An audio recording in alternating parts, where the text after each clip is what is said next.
नेताजी का report card. बहुत स्वागत है आपका। हम अपने इस खास सेगमेंट में बात करते हैं एमपी के एमएलए की। आज बारी है बेहद अहम विधानसभा सीट बुरहानपुर की। यहां इस समय भाजपा का कब्जा है और यहां की विधायक अर्चना चिटनिस राज्य की शिक्षा मंत्री हैं। इस क्षेत्र में कराए गए 1700 करोड़ के विकास कार्यों के भरोसे वो एक बार फिर से विधानसभा में पहुंचने की तैयारी कर रहे हैं, लेकिन उन्हें चुनाव के दौरान जनता और विपक्ष के कई तीखे सवालों का सामना करना पड़ सकता है।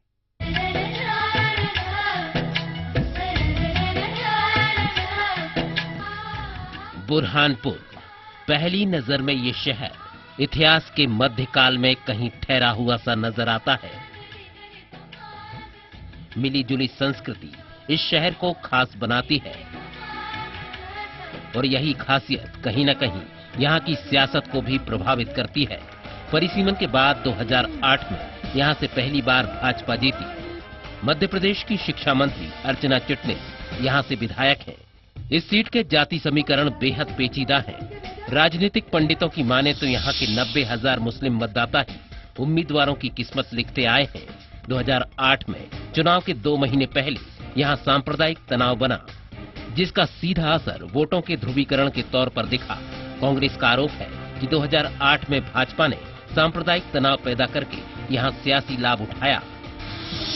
दंगा करा के चुनाव जीतना जो बीजेपी ने किया, मुख्य कारण तो दंगा ही रहा। भाईचारा को बांट कर ये चुनाव जीते हैं। भविष्य में वैसा बीजेपी कर नहीं पाएंगी। यहाँ से कांग्रेस का प्रत्याशी चुनाव जीतेगा। पार्टी जिसको टिकट देगी सभी कांग्रेसी भाई उसको चुनाव जिताएंगे। 2008 में परिसीमन के बाद भी बुरहानपुर के सियासी समीकरण काफी बदले और भाजपा ने इसी को ध्यान में रखते हुए नेपानगर से विधायक रही अर्चना चिटनिस को यहाँ चुनाव मैदान में उतारा था और इसका फायदा भी उसे मिला। मुख्यमंत्री की करीबी माने जाने वाली विधायक एक बार फिर यहाँ चुनावी तैयारी में है। यहाँ कराए गए 1700 करोड़ के कामों का हवाला देकर ही वो यहाँ वोट मांगने वाली है। चाहे खेती हो, चाहे शिक्षा हो, चाहे व्यापार हो, चाहे व्यवसाय हो, चाहे आपसी में मिलजुल कर एक साथ ताने बाने को एकत्रित कर एक मन से, एक मत से आगे बढ़ने की एक विशेष जो कहेंगे बुरहानपुर के स्वभाव में जो है, बुरहानपुर के पोटेंशियल के अनुसार बुरहानपुर को स्थान प्राप्त हो, बुरहानपुर वासियों को रोजगार प्राप्त हो, इन सब मुद्दों पर हम आगे बढ़ेंगे, चुनाव लड़ेंगे। विधायक जो भी दावे करें, लेकिन कांग्रेस के पास उनके खिलाफ आरोपों का पूरा पिटारा है। कांग्रेस के दावेदार भी कहीं न कहीं विधायक को घेर कर ही अपनी उम्मीदवारी तय करने की कोशिश में है। हमारे बुरहानपुर विधानसभा का दुर्भाग्य है कि आज से 4 वर्ष पूर्व जिस उम्मीदों के साथ हमारे यहाँ की जनता ने वर्तमान विधायक अर्चना चिटनिस को जितवाया था, जीतने के समय, जीतने के पहले जितने वादे किए थे, एक भी वादा हमारे बुरहानपुर की जनता का वो पूर्ण नहीं कर पाई। हमारी मंत्री जी ने अवैध खनन और शराब के ठेके उनके इर्द गिर्द रहने वाले लोगों द्वारा लेकर बुरहानपुर जिले में अवैध खनन के नाम पर लोगों को लूटा है। 2008 के चुनावों की बात की जाए तो यहाँ अर्चना चिटनिस ने 32,854 के बड़े अंतर से जीत दर्ज की थी। इस चुनाव में जहाँ भाजपा को 85,362 वोट मिले थे, तो वहीं एनसीपी के हामिद काजी 52,508 वोट ले पाए। जाति समीकरण की बात की जाए तो यहाँ 30% मुस्लिम, 20% मराठा और 15% गुजराती वोटर ही बड़ी ताकत हैं। आने वाले चुनाव में भी यहाँ मुद्दों से ज्यादा जाति समीकरण चुनाव के नतीजों को प्रभावित करेंगे। Dilip Nagori, IBC 24, Burhanpur.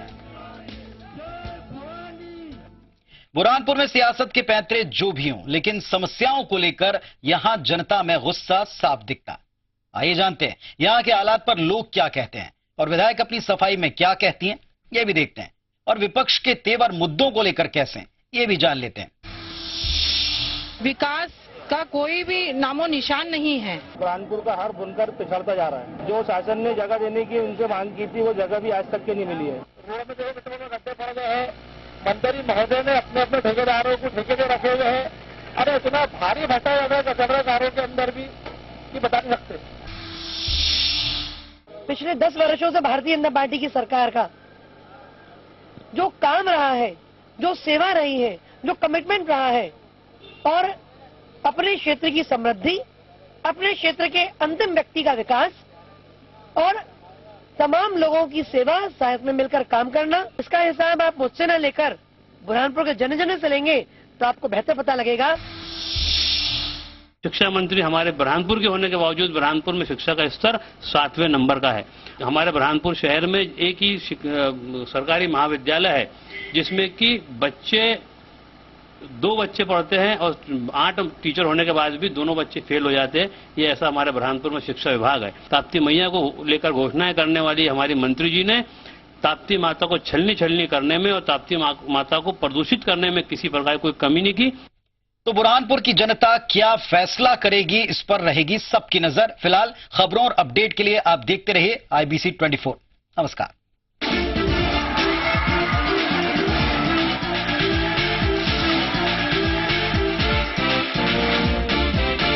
This program was brought to you by Bansal की रहीमपुर चाय।